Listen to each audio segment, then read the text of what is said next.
Nabi Sallallahu Alaihi Wasallam knew that the society was broken, that they had lost their soul. He didn't know what the answer was because revelation didn't come yet. But he knew that shirk was wrong. He knew the practices that they were doing were definitely illogical.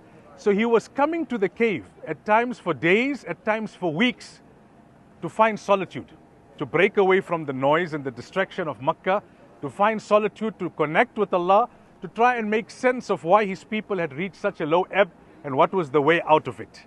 This is the power of solitude. He used to climb this mountain repeatedly to find solitude.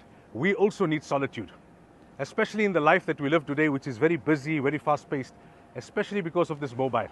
Every day you need to take out some time. You know, today they call it me time. Me time. This is what was happening here. The device away, all distractions away. You'll find the best me time in the masjid. You'll find the best me time on the musalla. You'll find the best me time on Hajj. Hajj is not only for shopping and for socializing and for entertaining each other. Hajj is to find solitude. You maybe have a whole haram full of people around you, but there's no work, there's no house, there's no cooking, there's no chores, there's no lift club. You've left all of that behind in South Africa. You've got the time now to do the reset, to break away from the noise, from the distraction, to reconnect with Allah, to refine your purpose in life, to recalibrate yourself mentally, emotionally, and psychologically. This is the power of solitude. Jabal means mountain, Noor means light.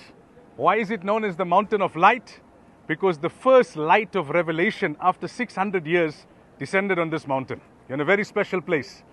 From Isa alayhi salam to Nabi sallallahu alayhi wasallam, 6 centuries, there was no communication from the Arsh. There was no communication from Allah. And after 6 centuries, the first divine light broke through the darkness that had settled here in Arabia, Jahiliyyah. Jahiliyyah, the scholars write, was not just a bad period. It was the lowest point that humanity had ever reached. So humanity had reached its lowest point, and after 600 years, the first revelation came here on this mountain. When Jibreel alayhi salam told him, Iqra, what was he saying? Read, recite, and educate your nation. A nation that's burying their daughters alive. A nation that's making tawaf of the Kaaba naked. A nation that's so backward that nobody wants to rule over them, the superpowers. How do you transform them in 23 years? Education.